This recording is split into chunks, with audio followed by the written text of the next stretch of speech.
السلام علیکم لسنرز، آج جو میں ناول ریڈ کرنے جا رہی ہوں وہ ہے بن مانگی دعا، جو کہ تحریر ہے عفت سحر طاہر کی۔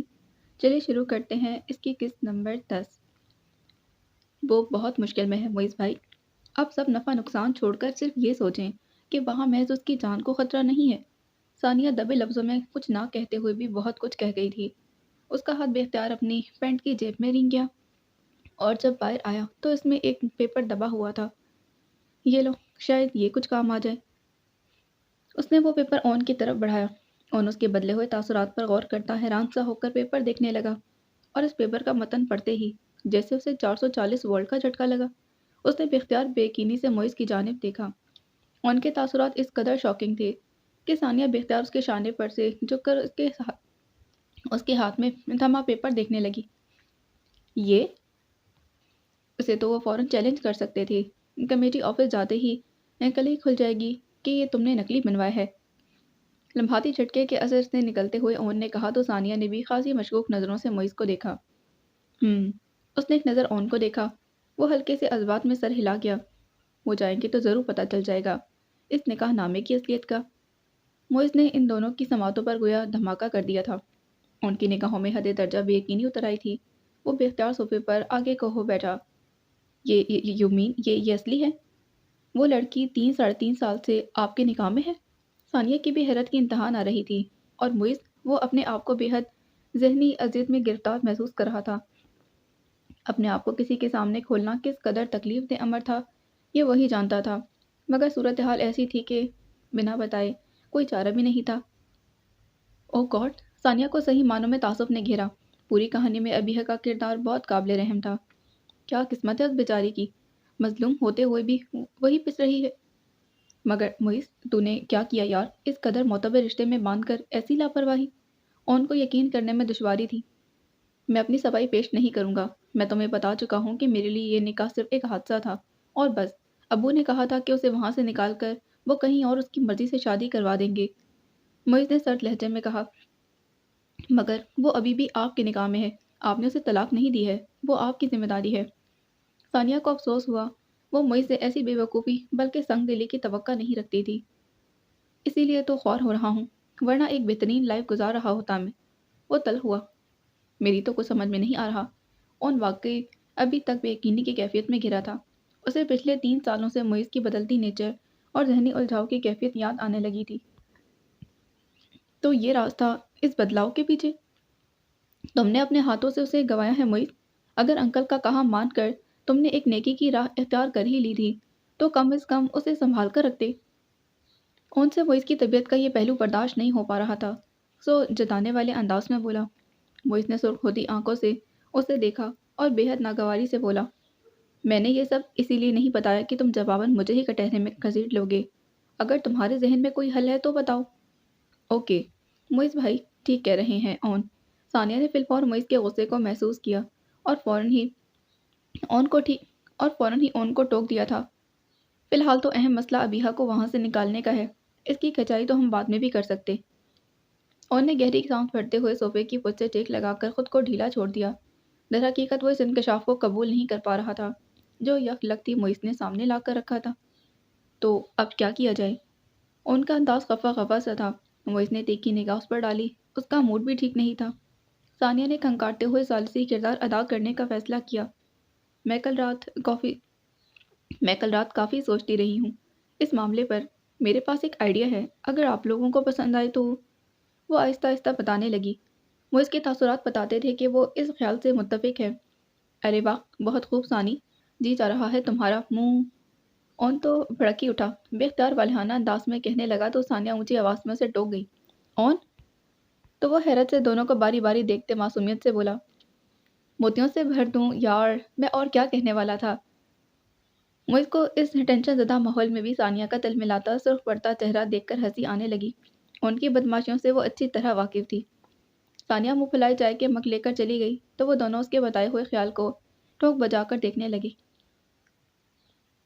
میڈم رانا کی اجازت کے بعد ان دونوں کو جس سٹنگ روم میں بٹھایا گیا تھا، اس کے در و دیوار پر تو آویزاں جذبات کو برانگیختہ کرنے والی تصاویر پر نگاہ پڑتے ان دونوں نے بے ساختہ ایک دوسرے کو دیکھا تھا اور نگاہ چرا لی۔ ملازم انہیں بٹھا کر ان کے وزٹنگ کارڈز واپس تھما گیا تھا۔ اگر میں مزید آدھا گھنٹہ اس ماحول میں بیٹھا تو مجھے الٹی آ جائے گی، ایک نے کہا۔ دوسرے نے متحمل انداز میں مشورہ دیا، 25 منٹ تک سیدھی کیے رکھو، پھر بے شک الٹی کر دینا۔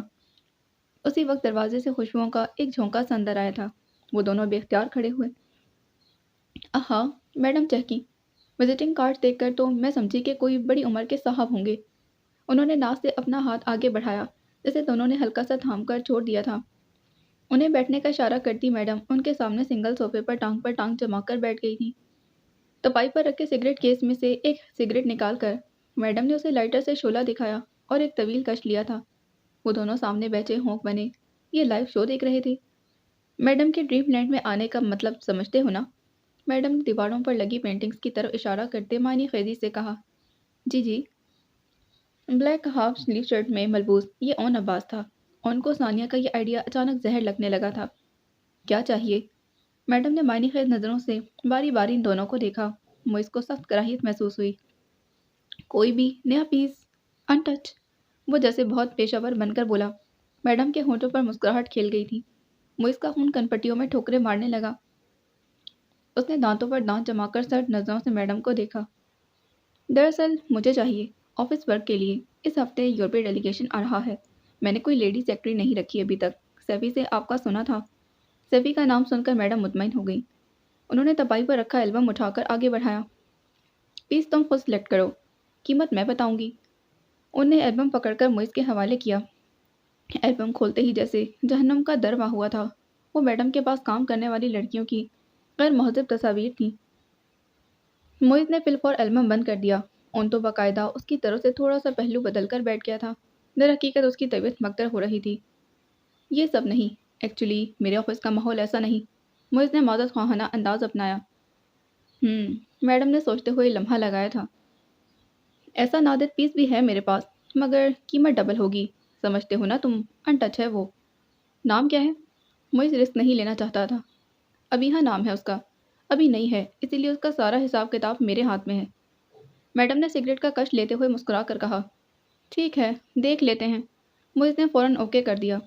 وہ تو شکر تھا کہ میڈم نے خود ہی ابیہا کا نام لے دیا، ورنہ خود نام لیتے ہوئے اسے بہت پریشانی ہوتی۔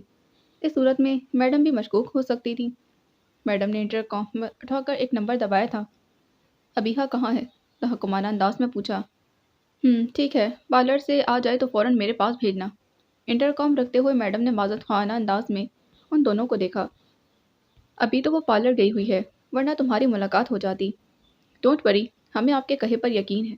موئز کو اپنے ہونٹوں پر مسکراہٹ لانے میں قیامت کا سامنا تھا۔ اسے شدت سے یہ احساس اندر ہی اندر کچوکے لگا رہا تھا کہ ابیہا مراد کی وجہ سے آج وہ وہاں آنے پر مجبور ہو گیا تھا، جہاں آنے کا کبھی وہ خواب میں بھی نہیں سوچ سکتا تھا۔ اور میڈم رانا جیسی بے اہمیت، بے غیرت اور بدکماش عورت کو وہ کبھی منہ ہی نہ لگاتا، مگر یہ ابیہا مراد۔ موئز نے جبڑے بھینچے۔ میرے خیال میں اب باقی کی ڈیٹیلز طے کر لیتے ہیں۔ میڈم کے ہونٹوں پر شاطرانہ مسکراہٹ پھیل گئی تھی۔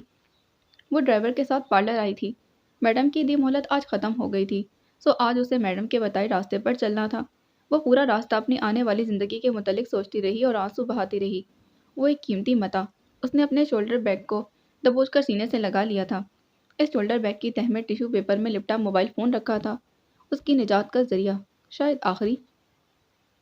پارلر میں کسٹمرز کا رش بے پناہ تھا، مگر میڈم رانا کی بھیجی ہوئی لڑکی پر خصوصی توجہ دی گئی تھی۔ کھٹ کھٹ کھٹ، ایک لڑکی کے ماہرانہ انداز میں چلتے ہاتھ اس کے کمر تک آتے بالوں کو نئی لک دینے لگے، اور بے تاثر نگاہوں کے سامنے شیشے میں دیکھتی موبائل کو استعمال کرنے کا طریقہ سوچ رہی تھی۔ چلے میم، مینیکیور اور پیڈیکیور کے لیے۔ کٹنگ سے فارغ ہو کر کپڑا جھاڑتے ہوئے لڑکی نے اسے چونکا دیا اور ساتھ ہی ہاتھ سے اسے کیبن کی طرف اشارہ کیا تھا۔ باتھ روم کہاں ہے؟ وہ اکلائی۔ اس کیبن کے سامنے والے کیبن کے اندر ہے۔ لڑکی اسے بتا کر اگلی کسٹمرز کی طرف متوجہ ہوئی۔ وہ چور نظروں سے ادھر ادھر دیکھتی اپنا شولڈر بیگ دبوچے باتھ روم کی طرف آ گئی تھی۔ اندر آ کر اس نے پھرتی سے شولڈر بیگ کھول کر اندر سے موبائل فون نکالا۔ فی الحال کیبن میں کوئی نہیں تھا اور وہ ثانیہ سے بات کر سکتی تھی۔ لرزتے ہاتھوں سے ثانیہ کو کال ملا کر دھڑکتے دل کے ساتھ انتظار میں تھی۔ اس کا نام دیکھ کر ثانیہ نے فوراً ہی کال اٹینڈ کر لی۔ میں ابیہا۔ اس کا حلق خشک تھا۔ ہاں بولو ابیہا، خیر سے ہو تم؟ ثانیہ نے بے چینی سے پوچھا۔ میں پارلر آئی ہوئی ہوں، ابھی مجھے یہاں کافی ٹائم لگے گا۔ آپ پلیز پلیز میری ہیلپ کریں۔ اس کی آنکھیں نم ہونے لگیں۔ یہ آخری داؤ تھا جب وہ اپنی جان پر کھیلنے جا رہی تھی۔ اس کے بعد تو شاید ابیحہ مراد کو کوئی دیکھ بھی نہ پاتا، اور اگر دیکھ بھی لیتا تو شاید دامن بچا کر آگے نکل جاتا۔ کون سا پارلر ہے ابیحہ؟ ریلیکس، میں ابھی فوراً آؤں گی۔ تم نام جانتی ہو پارلر کا؟ وہ اپنی قسمت آزمانے کے لیے ابیحہ نے آتے ہوئے سائٹ ایریا اور پارلر کا نام اچھی طرح ذہن نشین کر لیا تھا۔ اس نے ثانیہ کو نوٹ کروا دیا۔ تم بے فکر رہو ابیحہ، اور کوشش کرو کہ زیادہ سے زیادہ وقت پارلر میں ٹھہر سکو۔ میں فوراً آ رہی ہوں۔ ثانیہ نے اسے سمجھایا تھا۔ جلدی پلیز، یہ پارلر بھی میڈم کی جاننے والی کا ہے، وہ بھیجے ہوئے لہجے میں بولی۔ خوف اس کی آواز اور ہر انداز سے ظاہر تھا۔ اوکے، بس میں نکل رہی ہوں، ڈونٹ وری ابیحہ۔ ثانیہ نے رابطہ منقطع کر دیا۔ ابیحہ کے دل کو کچھ ہوا، شاید یہ آخری رابطہ تھا۔ وہ موبائل کو بیگ میں ڈال کر جلدی سے باہر آئی تو اسے دیکھ کر ایک لڑکی تیزی سے اس کی طرف بڑھی تھی۔ آپ میم رانا کی امپلائی ہیں نا؟ جی۔ وہ گڑبڑا کر خوفزدہ نظروں سے اسے دیکھنے لگی۔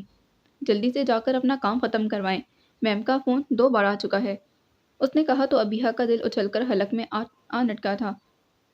میڈم کا کام بہت منظم تھا۔ ابیحہ جب پارلر پہنچی تو ڈرائیور نے اسے پہنچ جانے کی اطلاع کی تھی، اور اب ابیحہ باہر تبھی جا سکتی تھی جب پارلر والی فون پر ڈرائیور کو انفارم کرتی کہ ابیحہ باہر آنے لگی ہے۔ پھر وہ میڈم کو اطلاع دیتا اور اسے لے کر پہنچتا۔ وہ دھڑکتے دل کے ساتھ مینیکیور اور پیڈیکیور سیشن کی طرف بڑھ گئی تھی۔ لرزیدہ دل جلد از جلد ثانیہ کے آنے کی دعا مانگ رہا تھا۔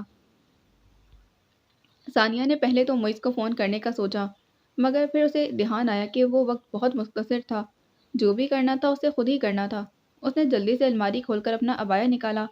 بہت زیادہ رش والی جگہ پر جاتے وہ اکثر عبایا استعمال کرتی تھی۔ ابھی اس کے ذہن میں کوئی واضح پلان تو نہ تھا، مگر وہ احتیاطاً وہاں اپنی پہچان چھپا کر جانا چاہتی تھی۔ جلدی سے عبایا پہن کر وہ خالہ سے گاڑی کی چابی لینے آئی۔ ہائے، کدھر چل دی اس وقت، وہ بھی عبایا پہن کر؟ ڈرائیور کے ساتھ جاؤں گی خالہ، پارلر میں اپائنٹمنٹ ہے، اس نے شرافت سے کہا۔ تو ان کو بلا لیتی؟ وہ کہیں بزی ہے خالہ، اور میرے پاس انتظار کا بالکل وقت نہیں۔ ثانیہ نے آگے بڑھ کر دراز کھول کر چابی نکالی۔ وہ گہری سانس بھر کر رہ گئی۔ ثانیہ جلدی سے باہر آ جاؤ۔ ثانیہ جلدی سے باہر آئی، ڈرائیور کو بلایا، گاڑی کی چابی اس کی طرف اچھالی۔ جلدی، فوراً، اسے ایڈریس بتا دے، ثانیہ نے بجلت کہا۔ وہ کسی طور بھی اس موقع کو کھونا نہیں چاہتی تھی، اور نہ ہی ابیحہ مراد کو۔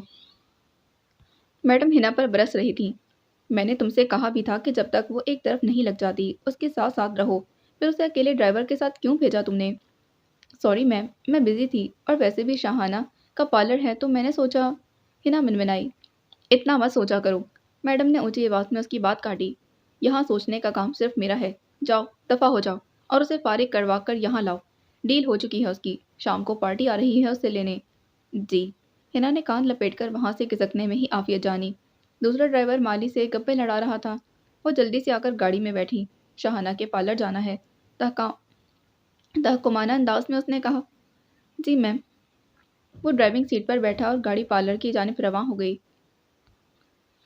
ڈرائیور کو پارلر کے نزدیک گاڑی پارک کرنے کا کہہ کر وہ نیچے اتری۔ میں بس ابھی آ رہی ہوں، اس نے ڈرائیور کو الرٹ رکھنے کی خاطر کہا تھا۔ گاڑی میں ہی رہنا، 5 سگریٹ کے لیے مت نکل جانا، مجھے زیادہ ٹائم نہیں لگے گا۔ ثانیہ کو دھیان آیا تھا۔ جی میڈم، وہ مؤدب ہوا۔ ثانیہ ادھر ادھر دیکھتی جلدی سے پارلر میں گھس گئی۔ اب اسے اتنے رش اور اتنے وسیع پارلر میں ابیحہ کو ڈھونڈنا تھا۔ مختلف کیبنوں میں جھانکتی، پیڈیکیور کرواتی، ابیحہ اسے دکھائی دے ہی گئی تھی۔ وہ اطمینان کا سانس لیتی اس کی طرف بڑھی۔ ابیحہ کے دل کی حالت اس وقت خدا ہی جانتا تھا۔ اسے اچھی طرح علم تھا کہ آج اگر وہ یہاں سے میڈم کے اڈے پر دوبارہ چلی گئی تو زندگی بھر وہاں سے نہیں نکل پائے گی۔ کیا ثانیہ آ جائے گی؟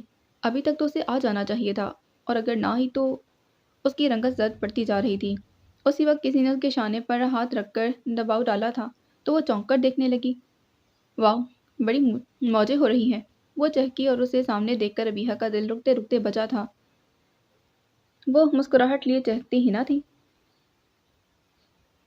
تو کیا میری باقی کی زندگی میڈم کے جہنم میں گزرنے والی ہے؟ ابیحہ کے وجود پر دھڑ دھڑ کرتی ٹرین گزرنے لگی تھی۔ وہ جوش سے آگے بڑھی، ارادہ ابیحہ کو متوجہ کرنے کا تھا، مگر اسی وقت ایک شوق سی لڑکی نے ابیحہ کے شانے پر ہاتھ رکھ کر اسے متوجہ کر لیا تھا تو وہ ٹھٹک گئی۔ ابیحہ کے چہرے کا خوف اسے چھپا نہ رہ سکا۔ ثانیہ کا دل ڈوب سا گیا تھا۔ مطلب میڈم کا کارندہ ابیحہ کو لینے اس سے پہلے پہنچ گیا۔ وہ مایوس ہو کر ایک طرف بیٹھ گئی۔ جی، آپ نے کیا کروانا ہے؟ ایک لڑکی نے اس سے پوچھا۔ میں ان کے ساتھ ہوں۔ ثانیہ نے گڑبڑا کر دور بیٹھی مینیکیور پیڈیکیور کرواتی ایک عورت کی طرف اشارہ کیا۔ آپ ویٹنگ روم میں چل کر بیٹھیں، یہاں صرف کسٹمرز الاؤ ہیں۔ وہ خاموشی سے ابیحہ کو دیکھتے ہوئے اٹھ گئی۔ اس لڑکی کو سامنے دیکھ ابیحہ کے چہرے سے جھلکتا خوف بہت واضح تھا۔ ثانیہ کا دل پریشانی کا شکار ہونے لگا۔ اسے ویٹنگ روم میں آ کر بیٹھتے ابھی تھوڑی ہی دیر گزری تھی کہ ابیحہ بھی اس لڑکی کے ساتھ آ گئی۔ اس کا کام یقیناً ختم ہو چکا تھا۔ ہنا، میں ذرا واش روم جانا چاہتی ہوں۔